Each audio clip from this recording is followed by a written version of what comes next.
Shalom, buenas tardes a todos nuestros amigos y hermanos. Bienvenidos una vez más al Ministerio por Amor de Sion No Callaré.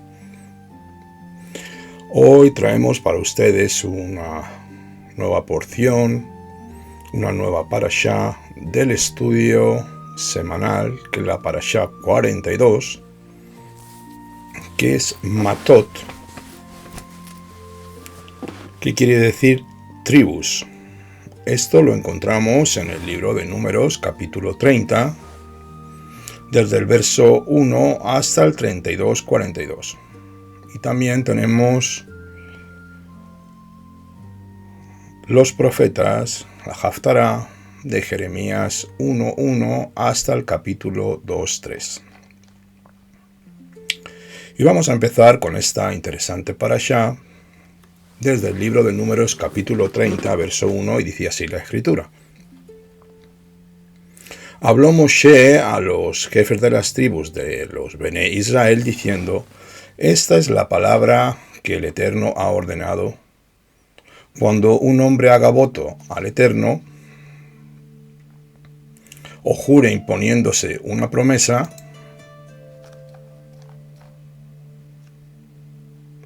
no quebrantará su palabra.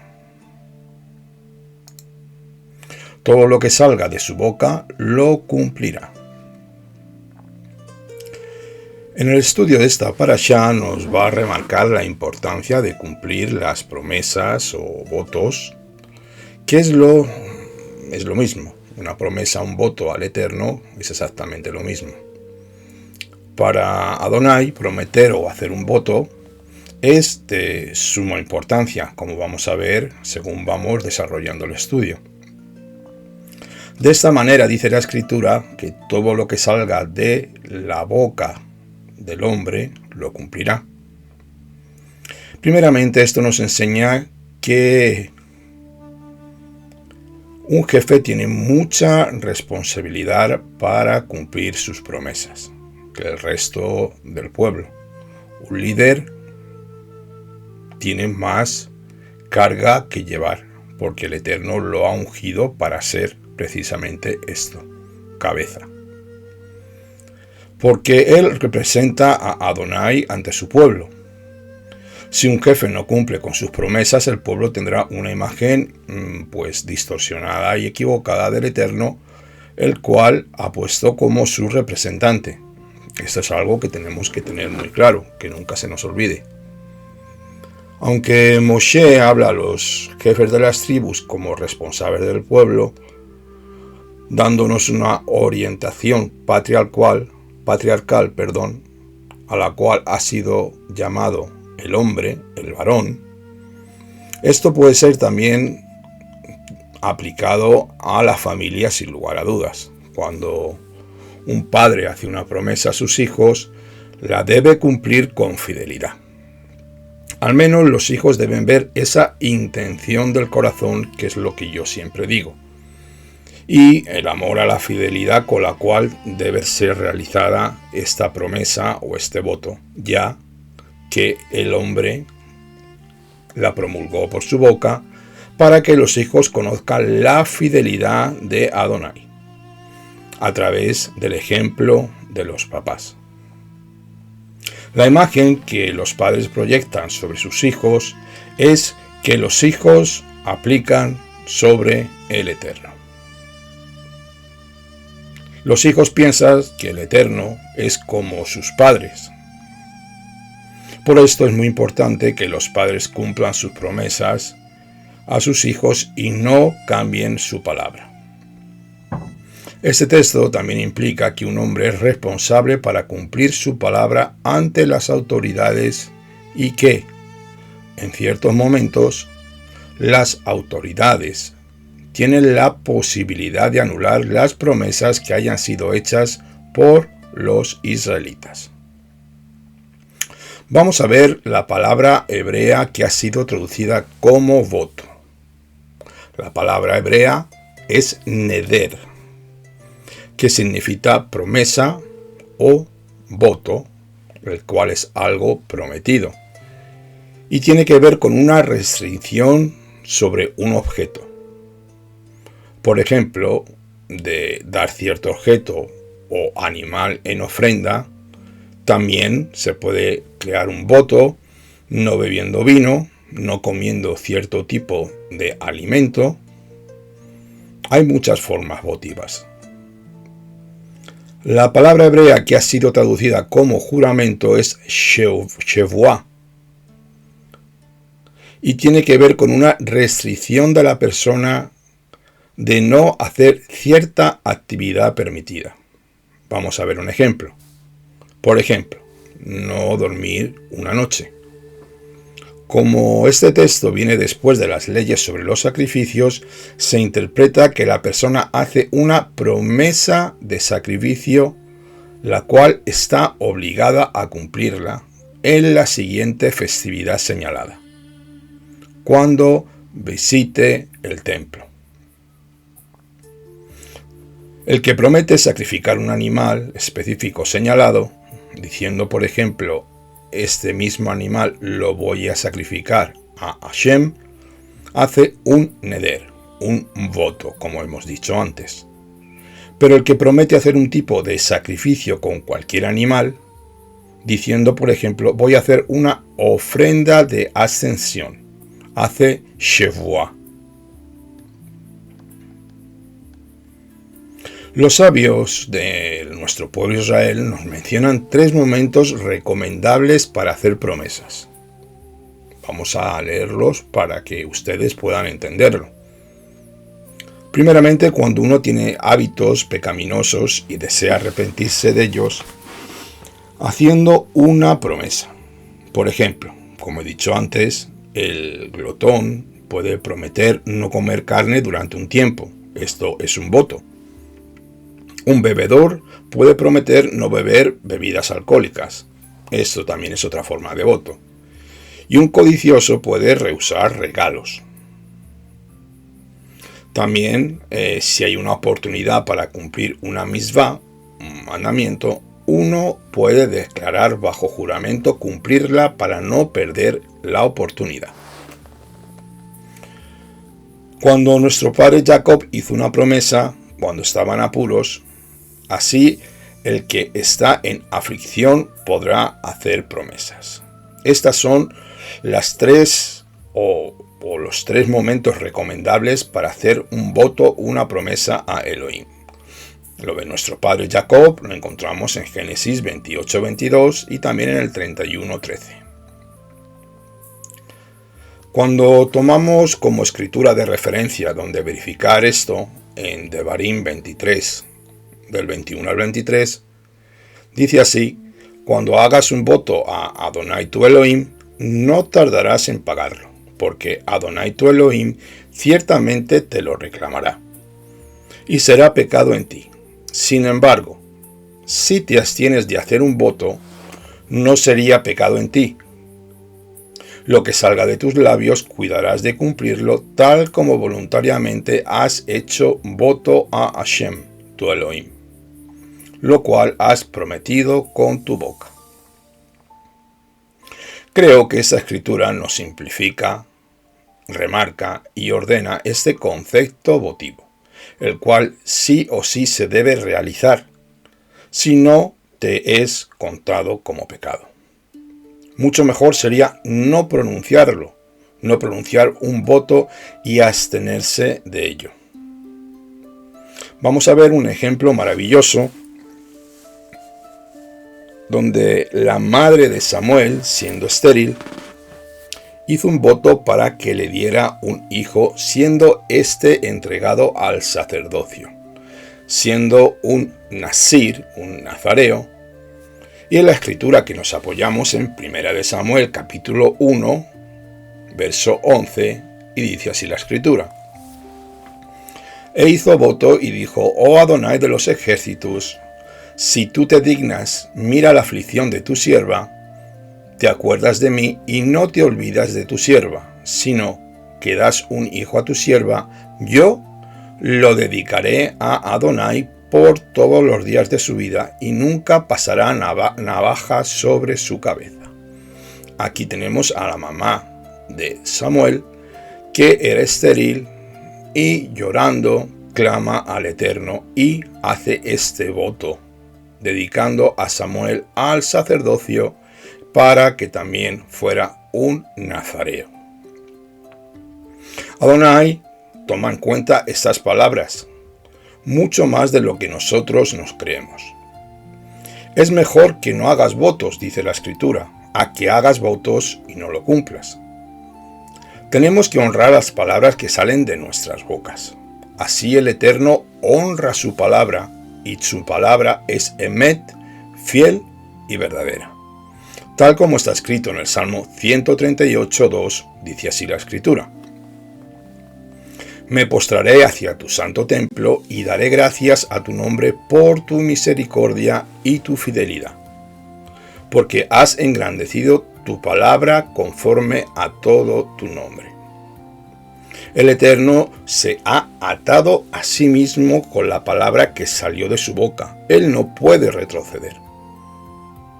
De la misma manera, nosotros nos atamos con nuestras propias palabras, y en el caso de no cumplirlas, estaríamos pecando. Esto nos queda claro, ¿no? Bien. Estos versos que hemos leído nos muestran la verdadera autoridad donde el ser humano, el hombre, está sometido. Y más adelante veremos también donde la mujer, con diferentes maneras, donde ella también está bajo la autoridad, primeramente de su padre, de su prometido, de su marido o ancianos de la comunidad. Lo vamos a ver seguidamente en la siguiente diapositiva.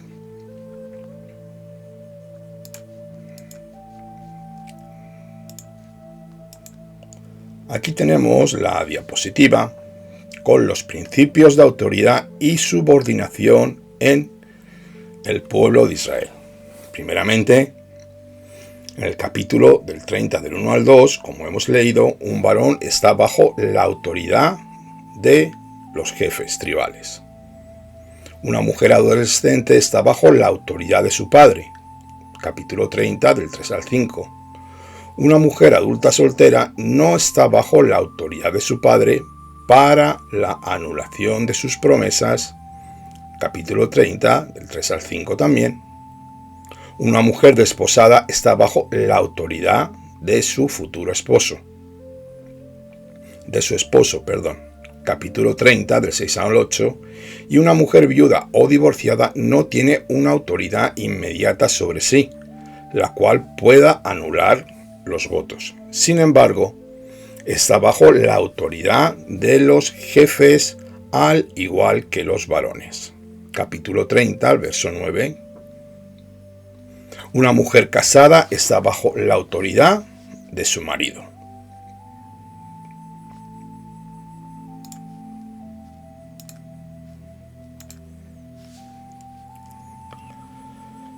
Continuamos con el verso 3 para que podamos ir desarrollando lo que acabamos de leer. Asimismo, dice el verso 3, hasta el 5, asimismo, si una mujer hace un voto al Eterno y se impone una obligación en su juventud, estando en casa de su padre, y su padre escucha su voto y la obligación que se ha impuesto y su padre no le dice nada, no lo para, entonces todos los votos de ella serán firmes. Y toda promesa que se ha impuesto será firme. Pero, si su padre se lo prohíbe, el día que se entera, ninguno de sus votos o promesas que ha impuesto serán firmes. El Eterno la perdonará por cuanto su padre se opuso. La palabra hebrea que ha sido traducida como juventud es neurim, que significa adolescencia. Vamos a estudiar esto levemente y vamos a ver que una mujer tiene 3 etapas. Menor es una mujer, en hebreo, ketaná. Luego tenemos la adolescente, en hebreo, neará. Y una mujer adulta, en hebreo, bogeret. Desde el punto de vista jurídico, podemos decir lo siguiente. Una mujer que no tiene signos de pubertad o que no tiene 12 años de edad es una menor. Si ha desarrollado signos de pubertad a los 12 años, se convierte en adolescente. A los 12 años y medio se convierte en adulta. Rashi nos da un enfoque muy interesante sobre este mandamiento que no aplica sobre una mujer menor, la cual no puede hacer votos desde el punto de vista jurídico. Esto no aplica sobre una menor, pero sí aplica sobre una mujer adulta, porque entonces no estaría bajo la autoridad de su padre, sino aplica sobre una mujer adolescente. Así que cuando la hija tiene 12 años y medio, el padre ya no podrá anular sus promesas. Seguimos con el verso 8 del capítulo 30.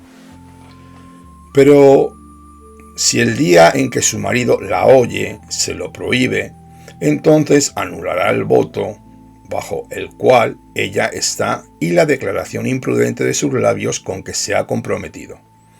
Y el Eterno la perdonará. Pero el voto de una viuda o repudiada, todo aquello con lo cual se ha comprometido, será firme hacia ella. Aquí el Eterno dio al hombre 2 razones para hacer esto, para el varón. Ish. Vamos a entender de lo que estamos hablando. No el ser humano, el varón, el ish. Un voto dado por la desposada antes del desposorio o por la esposa después del casamiento podrá afectar la futura relación matrimonial y por eso el esposo, para el bien de su familia, tiene la autoridad para deshacer ese voto que su futura esposa o su esposa estaba realizando. El esposo tiene la responsabilidad de cuidar a su futura esposa, a su esposa y vigilar sobre el bienestar de ella. Si él ve que el voto que ella hizo en su adolescencia es perjudicial para ella, él puede anular ese voto. Continuamos con el verso 13. Todo voto y todo juramento que obligue a humillarse a sí misma, su marido lo confirmará o lo anulará.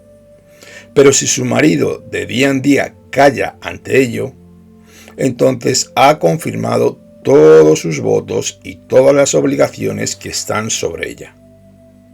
Las confirma por cuanto calló ante ello el día que el hombre lo oyó. Y si los anula después de haberlos oído, entonces él cargará con la iniquidad de ella. Seguimos con el verso 16. Estos son los estatutos que Adonai ordenó a Moshe sobre las relaciones entre el varón y su mujer, y entre el padre y su hija durante la juventud de ésta, cuando está en casa de su padre. Aquí tenemos un enfoque a remarcar. Vemos la responsabilidad del futuro esposo o del marido sobre su mujer. En el verso 15 nos lo remarca. Esto significa que el marido asumirá todas las consecuencias que implique la falta del cumplimiento del voto. Tener autoridad implica tener responsabilidad.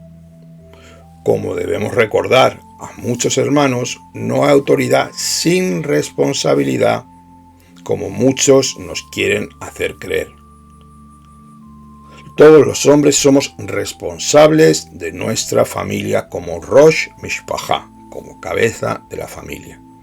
No solamente ejercemos como autoridad, que eso es lo más bonito, que seas reconocido como autoridad dentro de tu familia, sino que debemos ser responsables de todo lo que se haga dentro de nuestra casa.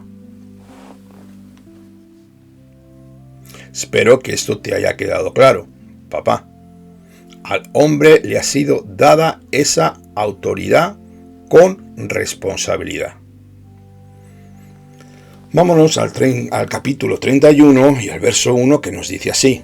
Y habló el Eterno a Moshe diciendo, toma venganza completa de los Benei Israel contra los madianitas. Después serás reunido a tu pueblo. Esta venganza, la cual vino por causa del ataque de los midianitas, había hecho que se había cometido contra las familias israelitas. Las hijas de Midian habían intentado destruir la moral familiar de Israel, quebrantar lo que es el ámbito familiar, para que se engendraran hijos de madres paganas, lo cual esto incluía el culto a sus dioses. De esa manera, la siguiente generación sería una generación perversa. Esto fue así también en el tiempo de Ezra, cuando los hombres judíos se casaron con las mujeres de otras naciones y tuvieron hijos que hablaban una lengua doble, pero la influencia de la cultura extranjera asimiló culturas paganas a los Benei Israel. La generación de judíos correría el riesgo de perder la fidelidad al pacto, porque Satanás, Yeshua lo reprenda, siempre intenta buscar el punto más débil para romper y quebrantar la descendencia de Israel. Así, esto que sucedió, que tuvieron que despedir esas mujeres y a esos niños. En el libro de Esdras, capítulo 9, verso 10, lo podemos encontrar, y también en Nehemías, capítulo 13, verso 23.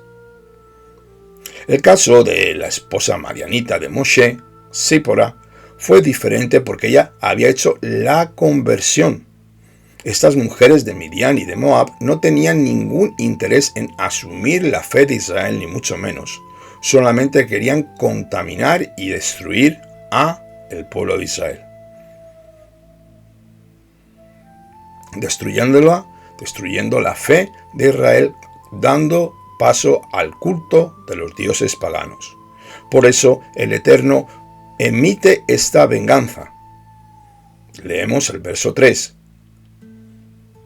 Y habló Moshe al pueblo diciendo, armad a algunos hombres de entre vosotros para que la guerra, a fin de que suban contra Midian para ejecutar la venganza de Hashem en Midian.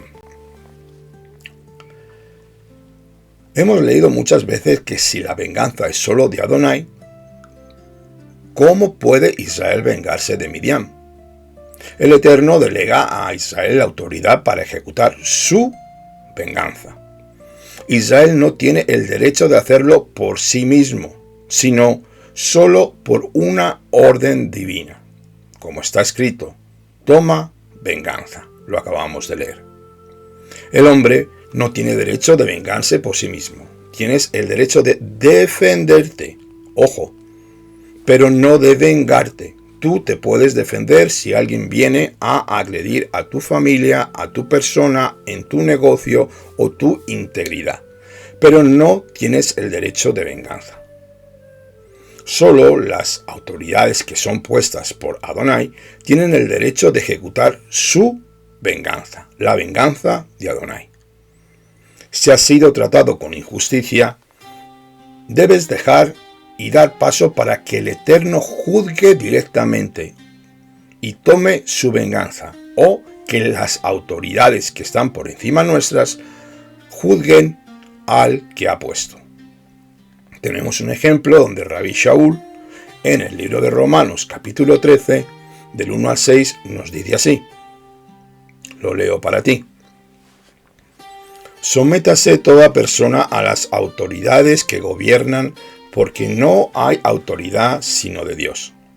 Y las que existen por Elohim son constituidas por consiguiente. El que resista a la autoridad, lo ordenado por Dios se ha opuesto, y los que se han opuesto sobre sí recibirán condenación. Porque los gobernantes no son motivos de temor para los de buena conducta, sino para aquel que hace el mal.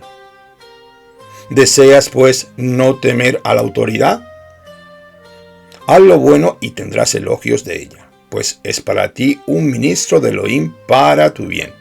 Pero si haces lo malo, teme, porque no en vano lleva la espada, pues ministro del Dios vivo es. Un vengador que castiga al que practica lo malo. Por tanto, es necesario someterse, no solo por razón de castigo, sino también por causa de la conciencia. Pues por eso también pagáis impuestos, porque los gobernantes son servidores de Dios, dedicados precisamente a esto. Bien, vemos este principio, el cual es válido también entre los padres y sus hijos. Los hijos no tienen el derecho de vengarse entre ellos, pero los padres tienen la obligación de ejecutar la venganza sobre aquel de sus hijos que ha cometido una falta contra su hermano. En el caso de que no haya pedido perdón y haya intentado solucionarlo. Aquí es el padre que tiene que ejercer su autoridad, porque si los padres dejan que sus hijos se dañen sin ejecutar la justicia, los hijos nunca aprenderán el principio que Adonai es un vengador y la venganza solamente es suya. Leemos en el Salmo 94, del 1 al 3, que nos dice así: Oh Adonai, Elohim de las venganzas, oh Elohim de las venganzas, resplandece, levántate, juez de toda la tierra, da su merecido a los soberbios. ¿Hasta cuándo los impíos, Adonai, hasta cuándo los impíos se regocijarán?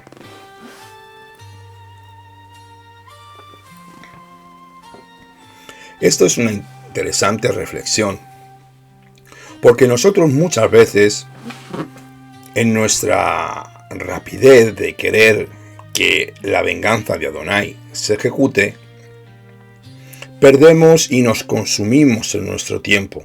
Pero hay cosas que hay que dejarlas, como se suele decir, en un congelador, apartadas, para que Satanás no nos pueda destruir mentalmente. Son principios espirituales los cuales tenemos que dejárselos al Eterno, que Él juzgue y tome su venganza en su tiempo y a su manera. También Rabbi Shaul nos habla en el capítulo 10 del 30 al 31 sobre esto. Pues conocemos al que dijo: mía es la venganza, yo pagaré.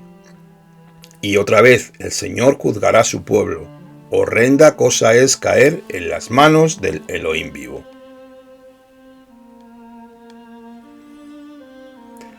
Israel recibió la delegación de la autoridad de Adonai para ejecutar su venganza contra Midian y matar a todos.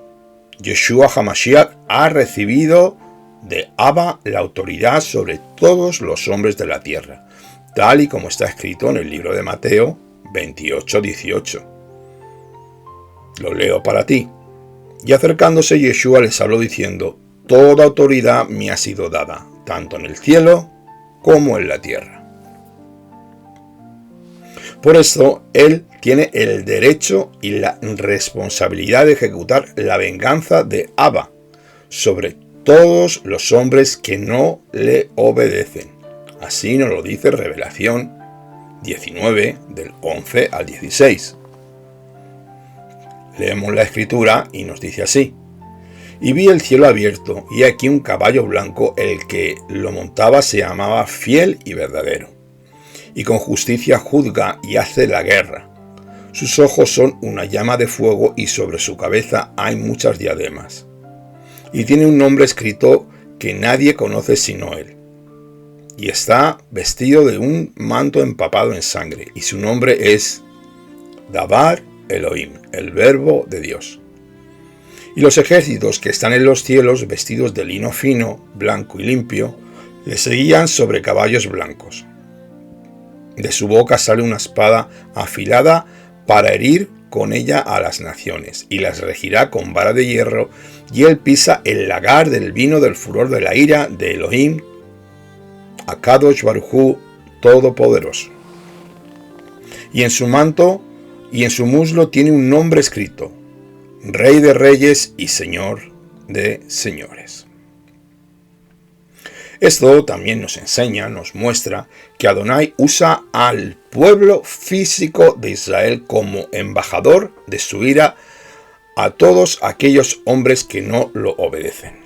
Esto, dentro de la enseñanza cristiana, está totalmente, no lo pueden llegar a entender, porque ellos creen que Dios es un Dios de paz y amor en el Nuevo Testamento, y el Antiguo Testamento, como dicen que ya ha sido abolido y que ya ha sido pasado, pues solamente debemos practicar la paz y el amor desde un contexto como de nueva era, un contexto hippie donde hace el amor y no la guerra. Y estos contextos que están sacados, la Escritura no nos está diciendo esto. El pueblo usa a Israel, el Eterno, usa a Israel como un embajador de su ira para todos los hombres. Y debemos verlo, lo vemos desde que el pueblo de Israel es sacado de la tierra de Egipto, donde toca pasar por muchas guerras y batallas y tienen que defenderse. Así que vamos a seguir leyendo para que podamos ir desvelando este capítulo 31. Desde el verso 5 continuamos con él. Y dice así la Escritura, desde el verso 5: así fueron dados de los millares de Israel 1000 por cada tribu, 12.000 en pie de guerra, y Moshe los envió a la guerra, 1000 por cada tribu. Y a Pinjas, hijo del sacerdote Eleazar, a la guerra fue con ellos, con los objetos sagrados y con las trompetas en su mano para la arma, y tal como el Eterno había ordenado a Moshe, hicieron guerra contra Midian y mataron a todos los varones. Cuando aparece un número de 12.000, esto es casi siempre en la relación con la guerra. Tiene que ver con dominio, poder y autoridad. También lo tenemos en el libro de Josué, capítulo 8, 25, Jueces 21, 10. Los 12.000 de cada tribu que son mencionados en Revelación 7 son los que van a conquistar el mundo para el reino venidero, Olam Jabá. Estos tuvieron que llevar utensilios sagrados de guerra. Rashi nos da un enfoque, lo cual se trata del arca y la placa de oro del sumo sacerdote, donde decía Kedushá a Yud Hei Vad Hei, junto con las trompetas. Esto nos enseña que fue una guerra espiritual. Más adelante vemos como ninguno de los Bnei Israel había muerto en esa guerra, y volvieron los 24.000 a casa, los 12.000 a casa sanos y salvos. Leemos el verso 8. Y también mataron a espada a Bilán, hijo de Beor. Este profeta gentil, este brujo, este hechicero, recibió la peor parte de la venganza de Adonai, por haber dado consejos para hacer pecar a los hijos de Israel. El que causa que esto suceda debe morir irremisiblemente y tendrá su castigo.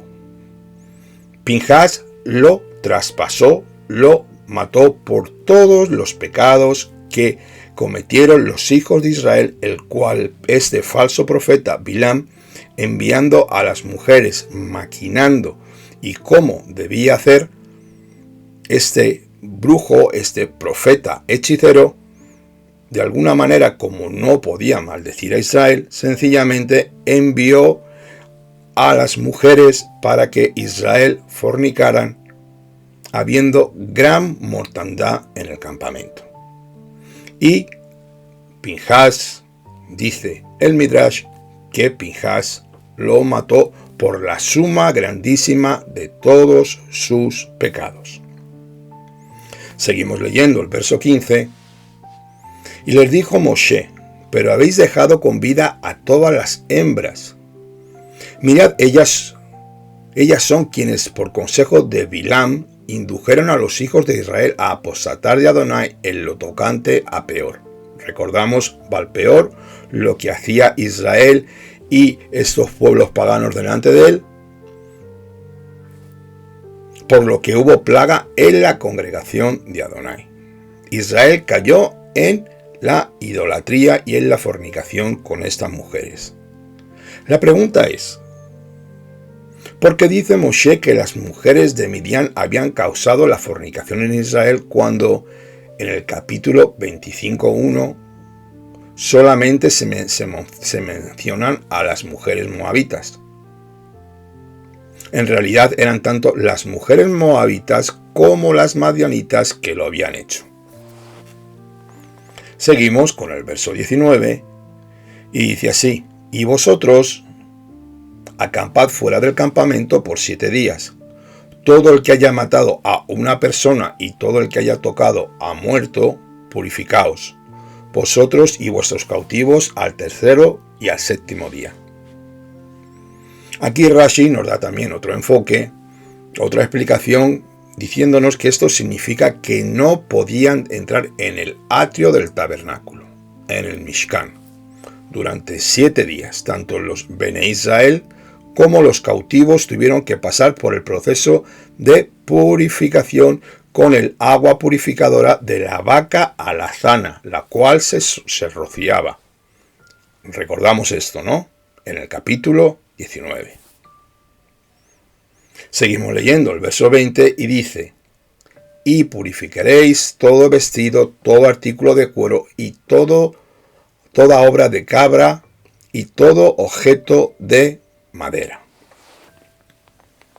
Cuando los hijos de Israel habían estado en la guerra, tenían la necesidad de ser purificados por medio del rociamiento con el agua purificadora, junto con sus ropas y otros objetos que se habían impurificado, al estar en contacto con muerto y con la muerte directamente.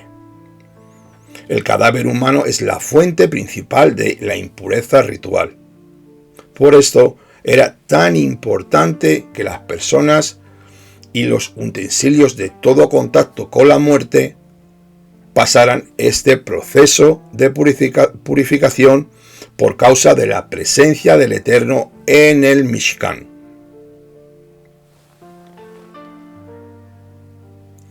Seguimos leyendo los versos 22 y 23. Y dice así Moshe: sobre el oro, la plata, el bronce, el hierro, el estaño, el plomo, todo lo que pase por fuego, pasaréis por el fuego y será limpio.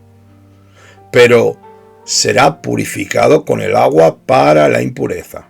Mas todo lo que no pase por el fuego, lo pasaréis por agua. También los utensilios de cocina que fueron conquistados de los midianitas necesitaban ser purificados de todo contacto con cadáveres y alimentos no kasher. Hay dos elementos que son utilizados para la purificación. Primeramente el agua y luego también tenemos fuego. La tierra fue purificada por agua la primera vez, en el Mabul, en el diluvio, lo recordamos. Y la segunda vez será purificada, en el libro de Revelación lo tenemos, por fuego. También Simón Kefa nos habla de esto en su segunda epístola, en el capítulo 3, del 6 al 7. Por lo tanto, hay dos maneras de purificar los utensilios, por medio del fuego y por medio del agua. Aquí se habla solo de utensilios de metal para la cocina. La Torá no exige la purificación de los utensilios de otros materiales como madera, vidrio, barro o plástico. Sin embargo, los rabinos establecieron que también sean purificados los utensilios de vidrio antes de ser utilizados en la cocina. Los utensilios de metal que hayan sido utilizados para calentar alimentos, estos necesitan ser calentados de la misma manera para ser kasherizados, para hacerlos aptos. Pero los utensilios de metal que no hayan sido utilizados para calentar alimentos no necesitan ser calentados para su kasherización, sino solo purificados por medio del agua. Seguimos con el verso 35 del capítulo 31. En cuanto a personas de mujeres que no habían conocido ayuntamiento de varón, las cuales eran vírgenes, el total de almas fue de 32.000. Bien, según el Midrash, los soldados que eran justos, sadikim, dieron estos objetos con el fin de obtener expiación, porque no habían podido evitar mirar a las mujeres madianitas. Y esto creyó pensamientos de lujuria y de pecado en ellos. Hay otra interpretación, la cual sería que de esta manera quisieron pedir perdón por no haber obtenido y obedecido toda la orden de Hashem por medio de Moshe, dejando con vida a todas las mujeres. Esto lo tenemos en el verso 14 del capítulo 31. Por lo tanto, hay dos maneras de purificar los utensilios, como ya hemos dicho. Y ahora seguidamente nos vamos al verso 35 del capítulo 31. En cuanto a personas de mujeres que no habían conocido ayuntamiento de varón, el total de las almas fueron 32.000. Hubo una gran cantidad de personas supervivientes, 32.000 mujeres que no habían conocido varón. De allí aprendemos que tenían que haber habido una matanza de muchísimos hombres y mujeres adultos. Por tanto, hemos traído a Adonai como ofrenda lo que cada hombre ha hallado: objetos de oro, pulseras, brazaletes, anillos, pendientes y collares para hacer expiación por nosotros. Eso nos lo dice el verso 50, porque ellos querían hacer expiación. Según el Midrash, los soldados tenían estos objetos y dieron estos objetos con el fin de obtener la expiación, porque no habían podido evitar de ver a estas mujeres.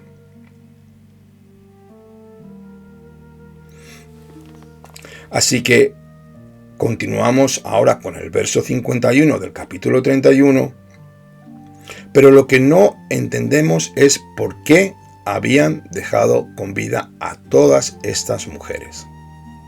Otra interpretación sería que de esta manera quisieron pedir perdón por no haber obedecido una vez más la orden por medio de Moshe. Como he dicho antes, eso está en el verso 14. Continuamos con el verso 51. Y Moshe, el sacerdote Eleazar, recibieron de ellos oro y toda clase de objetos labrados. Y el total del oro de la ofrenda alzada que los jefes de miles y los jefes de cientos hicieron elevar ante el Eterno fue de 16.750 siclos, que los hombres del ejército habían saqueado cada uno para sí. Todo esto estamos hablando aquí del botín de la guerra, que pueden ser bienes materiales, pueden ser animales y pueden ser mujeres y niños, hombres también, personas. Esto es lo que estamos resumiendo para que entendamos lo que estamos estudiando. Así que los jefes de guerra estaban muy agradecidos porque no había muerto ninguno de sus hijos de Israel. Y vinieron con una ofrenda de oro y toda la clase de objetos labrados. Sobre el oro pesaba aproximadamente 200 kilos. La razón por la que el ejército moderno de Israel está perdiendo soldados en la guerra es porque hay mucha desobediencia a la Torá entre ellos y el resto del pueblo de Israel. Esto ya lo entendemos y ya lo conocemos.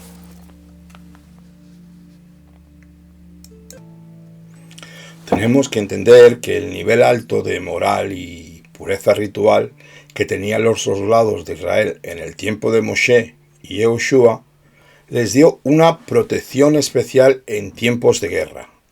Esos 12.000 que fueron enviados regresaron todos vivos. Por esa razón no perdieron ni un soldado, según los propósitos que Adonai tenía con su pueblo. Aquí lo vemos en la Escritura. Esto es algo muy importante. Por eso trajeron todas estas cosas y todo el botín, que fueron 200 kilos de oro aproximado para expiación. Vamos a ver ahora un punto interesante, que es la concesión de la tierra a la tribu de Gad y de Rubén antes de entrar en Eretz Canaán, en la tierra de Canaán. Vámonos al capítulo 32, verso 1, que nos dice así: Los hijos de Rubén y los hijos de Gad poseían numerosos y muy importantes rebaños.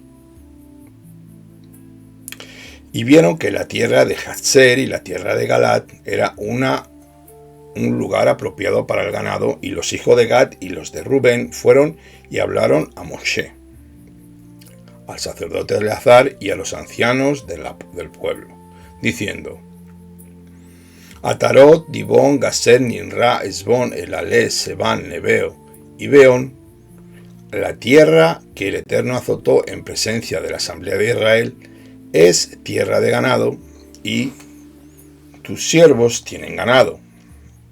Por tanto, dijeron: si hemos hallado gracia ante tus ojos, que se dé esta tierra a tus siervos en propiedad.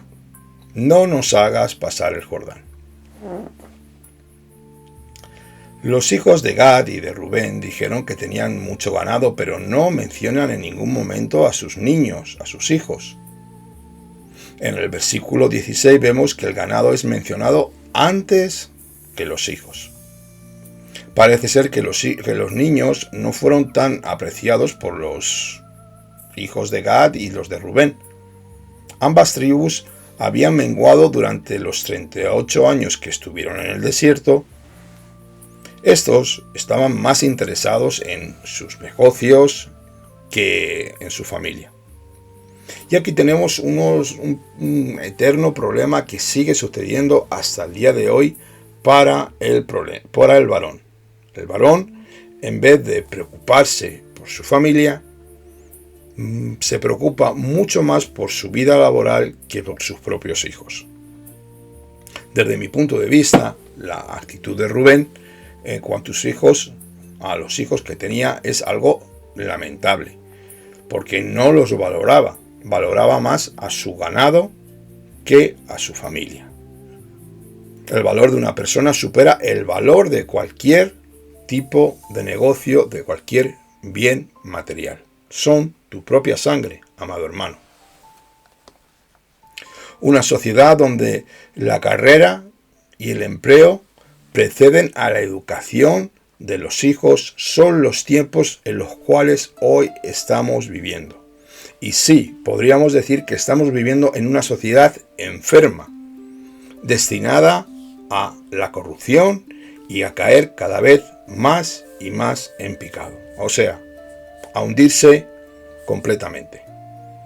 Una sociedad donde la mujer es forzada a salir a trabajar, dejando a sus niños a otros cuidadores.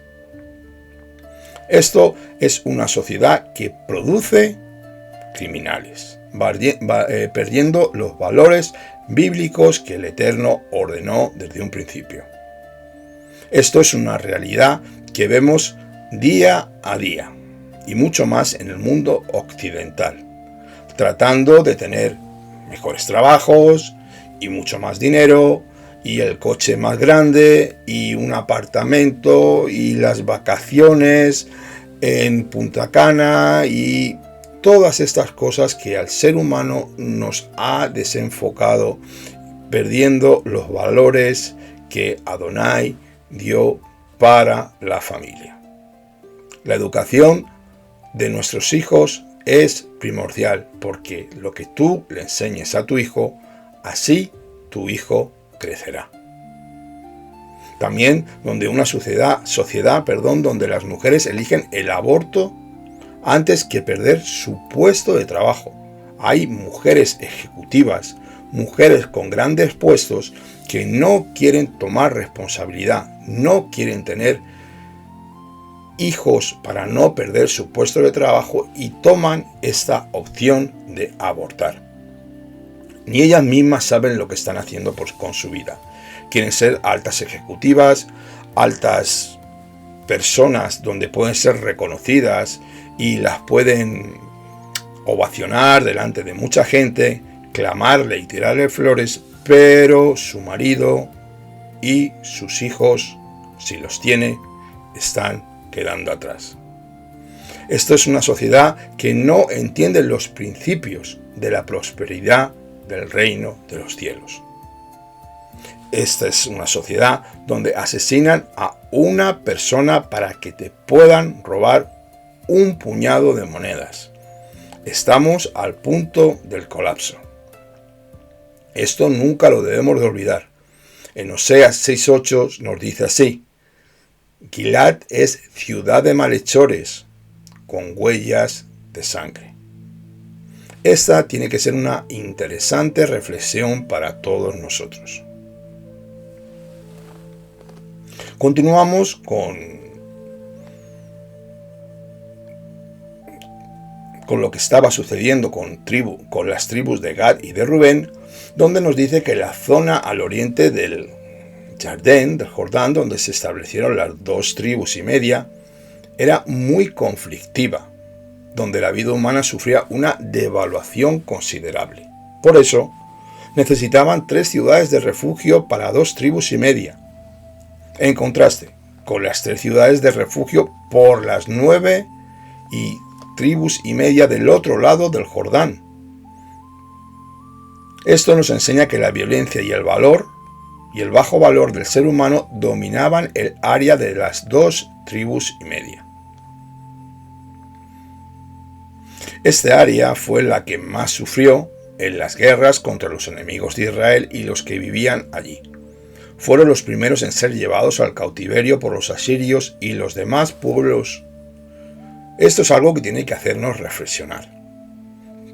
Es interesante notar que la tribu de Rubén, que perdió la primogenitura, no tuvo su heredad en la tierra de los cananeos, sino al lado oriental del Jordán. Si continuamos con el capítulo 32, verso 5, que dice así: Y dijeron: si hemos hallado gracia ante tus ojos, aquí le están hablando los líderes de Gad y de Rubén, que se dé esta tierra a tus siervos como posesión, no nos hagas pasar el Jordán. Primero, dijeron que no tenían que pasar el Jordán, pero luego, al ser reprendidos por Moshe, cambiaron de opinión y buscaron otro argumento. Vamos a pasar solo los guerreros del ejército y luego regresaremos a nuestras familias. Versos 16 y 19. Cumplieron sus promesas y estuvieron 14 años haciendo la guerra con Yehoshua, apoyando a sus hermanos hasta que la tierra fue conquistada. Al final no pudieron regresar a sus familias hasta después de 14 años. Para mí, esto no era algo bueno. Cuando un esposo y una esposa están separados durante meses y cuanto más años, pierden las emociones del uno y el otro y puede haber mucho problema de infidelidad en muchos sentidos. Los que salen a trabajar en otros países dejando sus familias solas no están haciendo bien. Tú no puedes dejar a tu esposa durante mucho tiempo a solas, ni a tu esposo. Es algo que debemos evitar a toda costa. La familia tiene que ser lo primero en nuestras vidas, porque el Eterno lo ordenó, y sus mandamientos son fieles y verdaderos, y son para y por nuestro bien.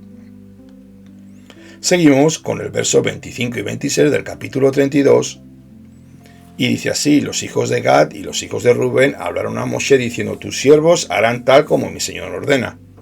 Nuestros pequeños, nuestras mujeres, nuestro ganado y nuestros rebaños quedarán aquí en las ciudades de Gilad. Los hijos de Gad y de Rubén ahora rectifican su manera de hablar y mencionan a los hijos y a las esposas antes que el ganado. Fue una mejor prioridad antes del verso 16, donde la familia es puesta antes que el negocio. Pero no fue la mejor, porque los hijos son mencionados antes que las esposas.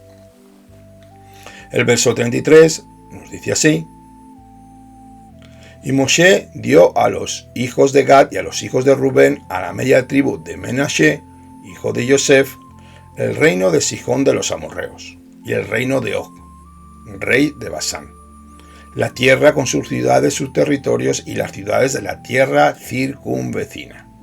Así que también la media tribu de Manasés no pidió ese terreno, sino que fue ordenado por Moshe, quien recibió la mayor parte de la tierra, pues obviamente Manasés, la tribu que más había crecido en los últimos censos. Esta tribu tenía un gran potencial de crecimiento, tal como nos dice la Escritura en Génesis 48, 19. Mas su padre rehusó y dijo: lo sé, hijo mío, él también llegará a ser un pueblo, y él también será grande, y su descendencia llegará a ser multitud de naciones. Bueno, aquí tenemos que recordar que lo que estaba sucediendo, que fue cuando Joseph trajo a Efraín y Manashe, y Jacob los bendijo. En esta escritura encontramos las palabras de Jacob, que Manasés iba a ser una gran nación y su descendencia llegaría a ser una multitud de naciones.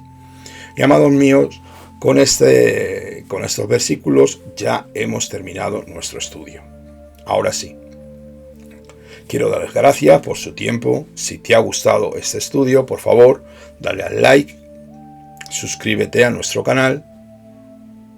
Si tienes alguna pregunta o alguna duda, por favor, escríbenos un correo electrónico y te responderemos lo antes posible para sacarte de las dudas.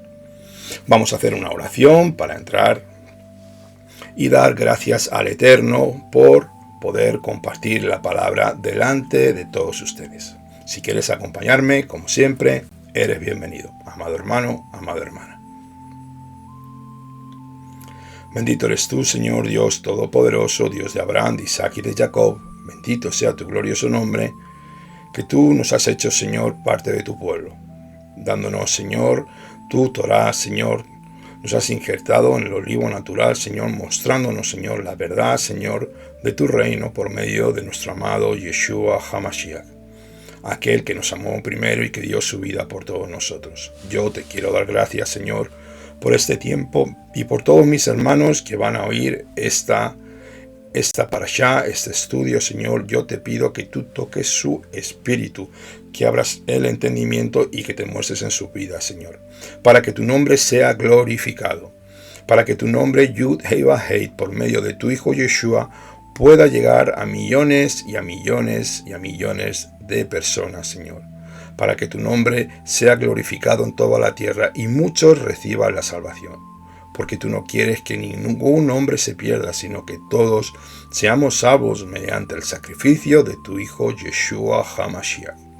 Así con esto yo te quiero dar gracias, quiero bendecir a todos mis hermanos, Señor, a todo tu pueblo Israel, Señor, al huérfano, al pobre, a la viuda, al necesitado, al extranjero, a los oprimidos, a los enfermos, Señor, que tú derrames bendiciones, Señor, a todos ellos, a Kadosh Baruj Hu, bendito es, y bendigo a Jerusalén, bendigo a Sión, el cual es el estrado de tus pies, donde tú has puesto tu nombre eternamente, Señor.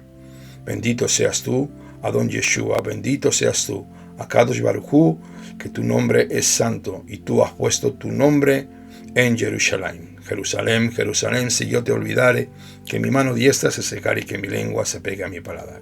Que haya paz dentro de tus muros y shalom dentro de tus palacios.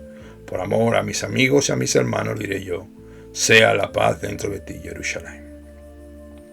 Te damos las gracias, Akadosh Baruj Hu. A ti sea la gloria, la honra y el poder, en el nombre de tu Hijo Yeshua HaMashiach. Amén, ve amén. Bueno, amados hermanos, pues me despido de todos ustedes, que tengan un precioso día de Shabbat, que se gocen, que guarden el Shabbat con dignidad, con santidad y que sean muy, muy bendecidos. Se despide de todos ustedes su hermano y amigo desde España. Por amor de Sion no callaré. Shabbat Shalom Lekulam. Kol Tuv.